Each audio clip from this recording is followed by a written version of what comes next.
Hello, I'm the Nostalgia Critic guy. Remember it so you don't have to. Let's talk about an animated film that shows what goes on inside of you. A movie that shows that the tiny things that happen on the outside are actually big things on the inside. The colorful, strange, comedic adventure simply known as Inside Out. Sure, we've seen this idea dabbled with in unforgettable shows and shows we'd like to forget, but this is the first one to do it in such a clever and unique way. No other film showed the inside workings of the human body so cleverly and distinctly original. And we're gonna talk about how great it is here today. Alright, Troop, he loved the movie. But he said it was like Herman's head. Oh, please, no one even remembers that. I miss the other white wall. Besides, even if this idea's been done before, no pinhead's ever done it in the way that we've done it before. Oh yeah, nobody's ever done it like this before. What emotion are you? I'm pissed off, that's what I am. Hey, that's my job, buddy. Yeah, a job you all stole from me, Osmosis Jones. Oh great, another Wachowski fanboy. Not Jupiter Jones, Osmosis Jones. Wait, you're saying we ripped you off? If the body-related pun fits. Hey, we're one of the most brilliantly written films of all time, and you're just a Farley Brothers movie. Yeah, that's right. You ripped off the people that made Jim Carrey a male cougar.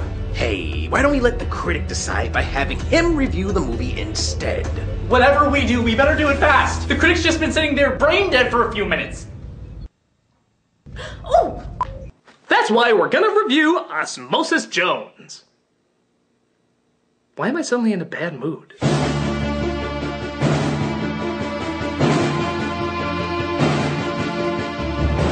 In 2001, the Farley brothers, who you know for 3 good movies and several waiting apologies, were attached to an animated film about the inner workings of the human body, as well as some animation directors obviously as well. It was colorful, creative, and usually forgot to be funny.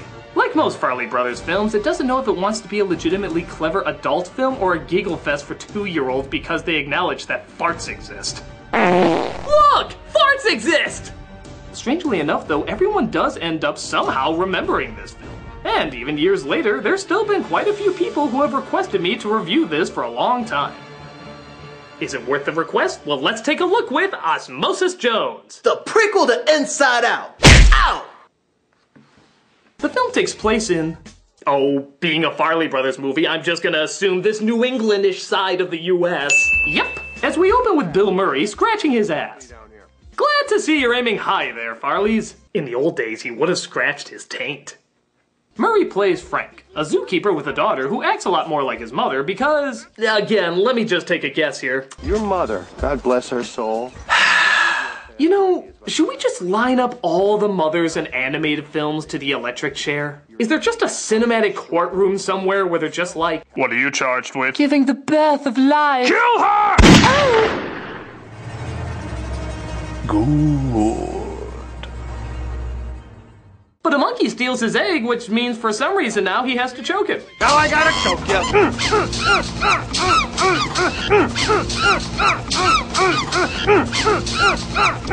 What can I even say to this right now?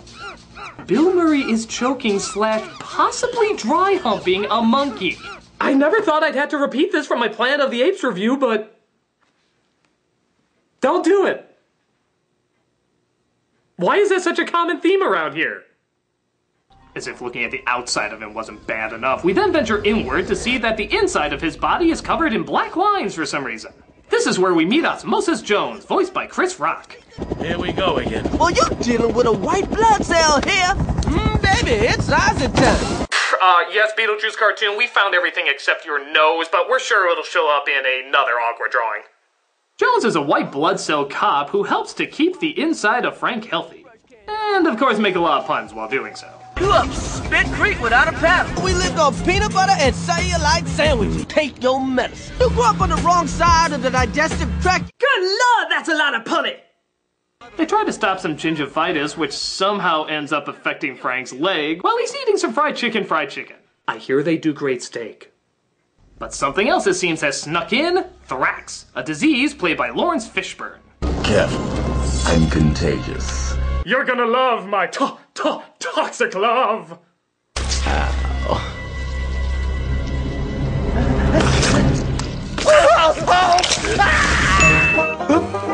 really big shit. That's gonna haunt the shit out of me. But we see bigger things are on the mind of the mayor, played by William Shatner. Do you have a plan to deal with the fat cell housing shortage? I'd like to announce we're beginning construction on a third chin. So, just to get things straight, with Shatner in charge, Frank has turned into a fat, balding, unhealthy, egotistical pain in the ass. Man, you put this guy in anything and the jokes just write themselves! Honey, Jane. You okay? What?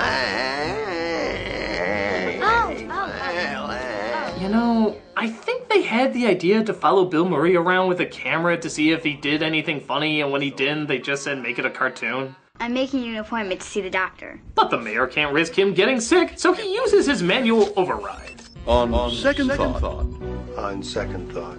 Perhaps I'll take a cold pill. Perhaps I'll take a cold pill. Why does that sound familiar? Because someone VCR'd my beta! Hey, look, just because they use a control panel to shift his thoughts while looking through a circular screen of vision Doesn't mean we stole anything. You know, you're right. In fact, I smell a spin-off with you and another original Disney classic. I call it Kimber the White Liar. That never went to court. We're mostly on the clear on that one. Yeah, let me know how that Frozen lawsuit works out. Oh yeah, we might be in trouble for that one. So here's a fun drinking game. Take a shot every single time there's a cop movie cliche. I know what you're thinking, come on, it's a cop movie. Of course there's gonna be some cop cliches, but let's just try the next 3 minutes. 3 minutes, let's count how many cop cliches there are. Quirky cop that doesn't fit in. Ooh, the angry commissioner. Oh, how about cracking one-liners against authority? Being assigned a new partner. Really?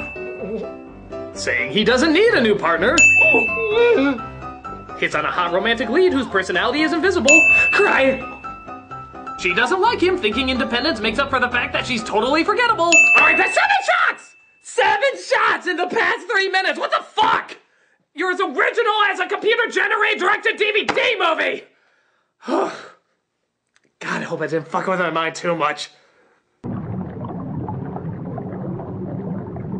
Are we in Gary Busey's head?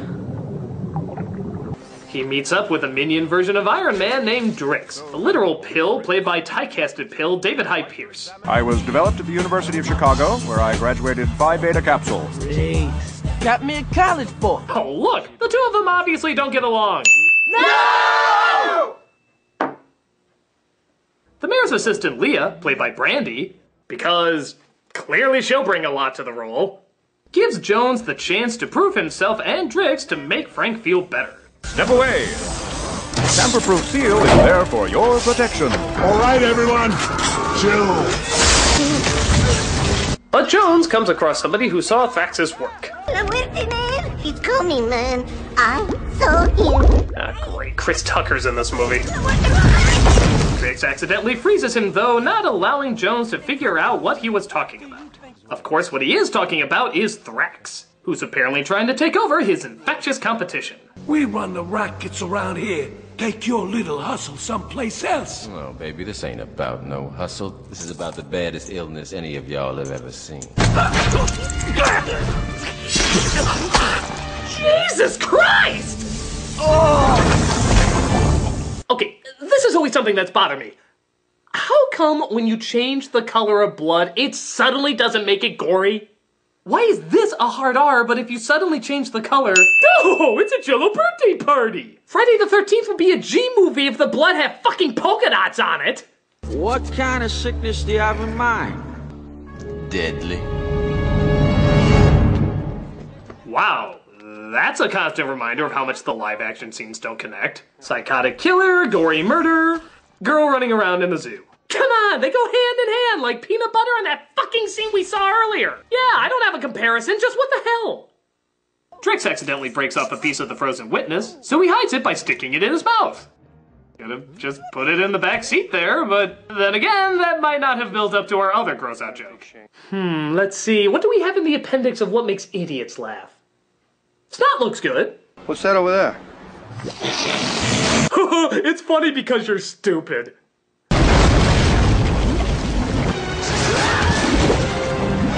So Thrax blows up the dam, getting all the snot out, but really, for no good reason, Drix decides he still wants to partner up with Jones. Why don't we find you another, more capable officer to work with? Sir, if it's all the same to you... And because the piano music is signaling me to do so... I think I'll stay with Jones. Suit yourself. But Jones reveals, what a shock, he has a tragic backstory. You see, a while ago, he was supposed to keep Frank well during his daughter's science fair. Hell, Frank was actually kind of a stand-up guy. Definitely. More than her teacher, anyway, played by Molly Shannon. Your daughter, Shane, I am just absolutely crazy about her. Well, if you mean that, I'm going to keep her.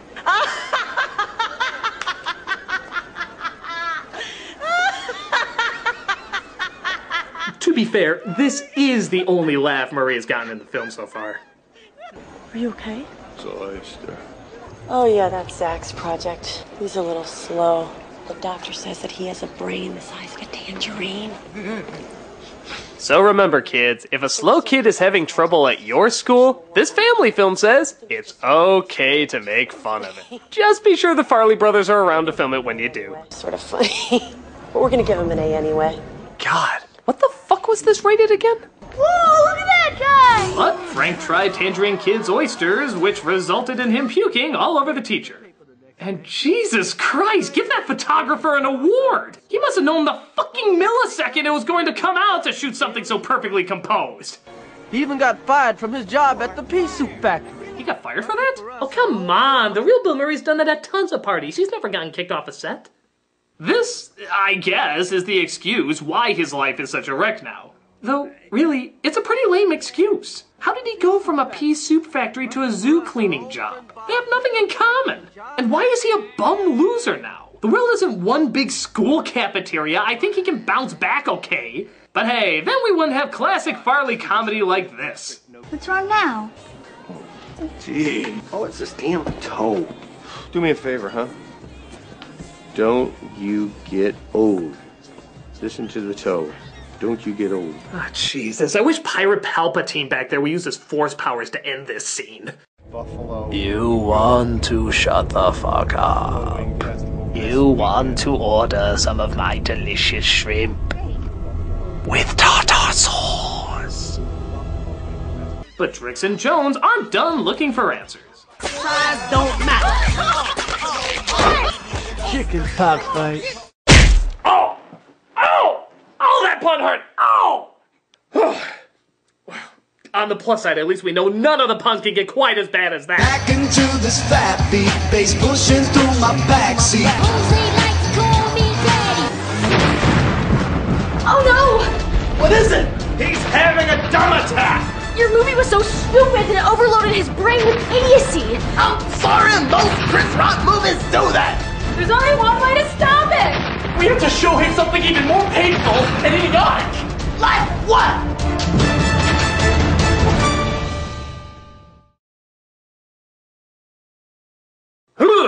Whew. Boy, was that bad. Whew. Unless it was a charity ad, in which case, here's where you send the hate mail. Anyway, after Blow Ninja Blow, Jones sneaks in and discovers the disease is planning to kill off Frank. But sadly, he also lets him get away. Can you guess what's gonna follow now? Disregarding orders, destruction of public flesh, popping a pimple without a permit? What the heck were you doing out there? Your painful buddy cop movie tropes, sir. Why, thank you, Garçon. I think I'll start with the cop getting fired cliché. You're fired! Followed by the nobody believes him when he's telling the truth cliché. Without Jones, Frank could have been in mortal danger. You'd love to prove that, wouldn't you, Mr. Drixenall? And for dessert, how about the finding out something that was important it turns out was all a lie cliché? You're nothing but a wannabe, a placebo, over-the-counter, useless. Funny or not funny? Not funny. Any variations? No variations whatsoever. Very good, sir. Thank you, Garçon. Garçon means boy. Well, somebody saw the first 5 minutes of Pulp Fiction! Of course, the big question in all of this is, if Drix was a placebo the whole time, how did he physically stop all the symptoms? Wouldn't it have been more clever if he used, like, a psychological approach, like talking the symptoms out of continuing to affect? That way he'd be much more of an opposite to Chris Rock's character as well? Wouldn't that have been more funny and made more sense? Well, as you quickly notice, psychological intelligence is not this film's strong point. Take, for example, this scene.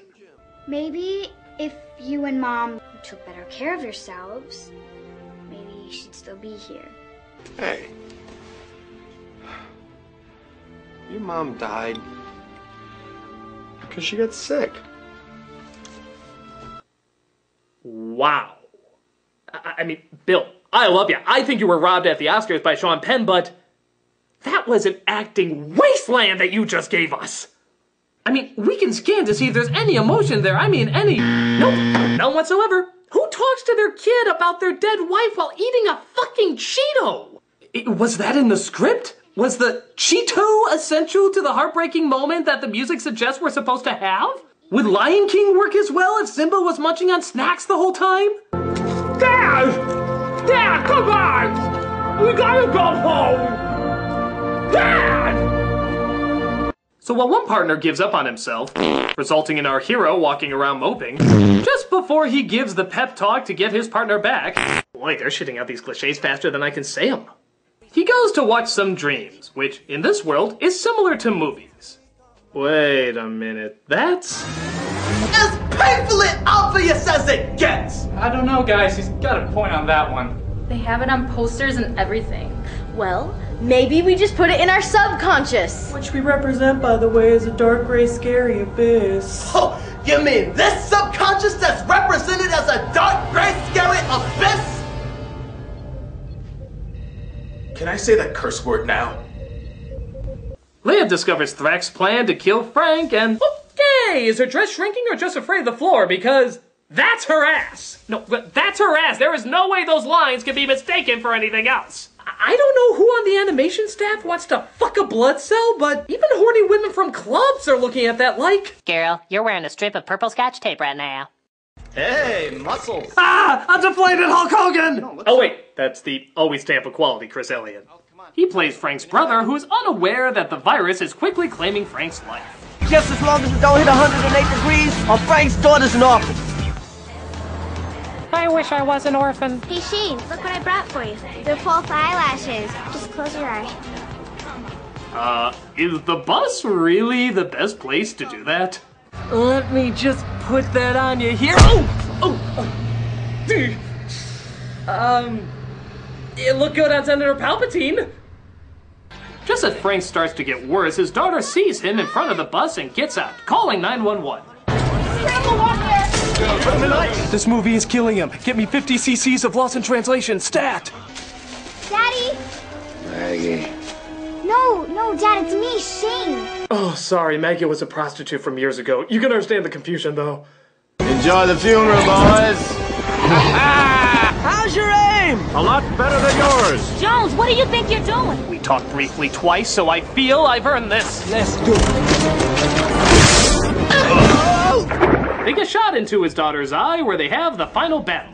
When I take down Frank's pretty little girl. She ain't going down. You are. She's not going down. You're going down on her!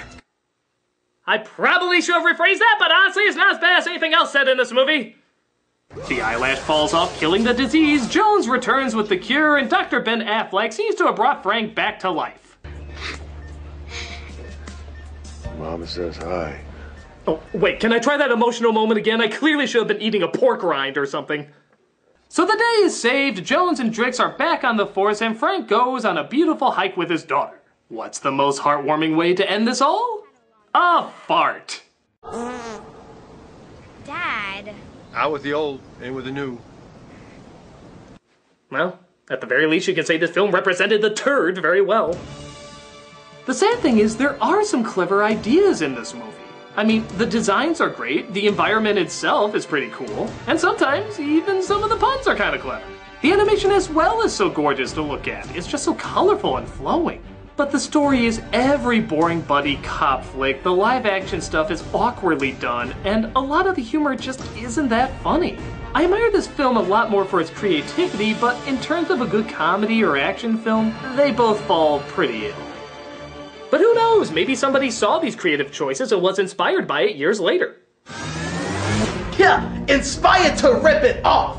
Okay, clearly we stole some things from you. Thank you! Some of those things couldn't have been just a coincidence. Thank you! But we did something with them. Something smart, something meaningful, something that can change and help lives. And all your movie did was help people lose their faith in David Hyde Pierce. Hey, don't force me to make my voice even more gravelly and air-choking. My God! How do you make a living off that voice? It's kind of like nuclear power. If used right, it's effective. But use it the wrong way and it'll fuck you up for life.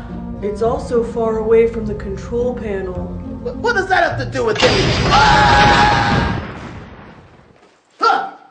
What are you looking at, bald Al Yankovic? Oh God, an early 2000s movie, Chris Rock. Hey, team me up with Anthony Hopkins again and we can do anything. Ah! I'm a nostalgia critic, I remember it. Even when we don't want to admit it. Hey, I was Lethal Weapon 4! I know what you're thinking. How can I get all these people I just saw on a t-shirt? Well, now you can. Nostalgia Critic t-shirts are back, and in any color that you want. But it isn't just the Nostalgia Critic, it's all your other favorite characters. The Devil, Hyper Fangirl, Santa Christ. And yes, there's even more on the way. You asked for them? We're caving in under peer pressure like pure bitches. Get Nostalgia Critic t-shirts now at the link below. They're unlike anything you've ever put on your body. Unless you wear shirts. Buy them anyway.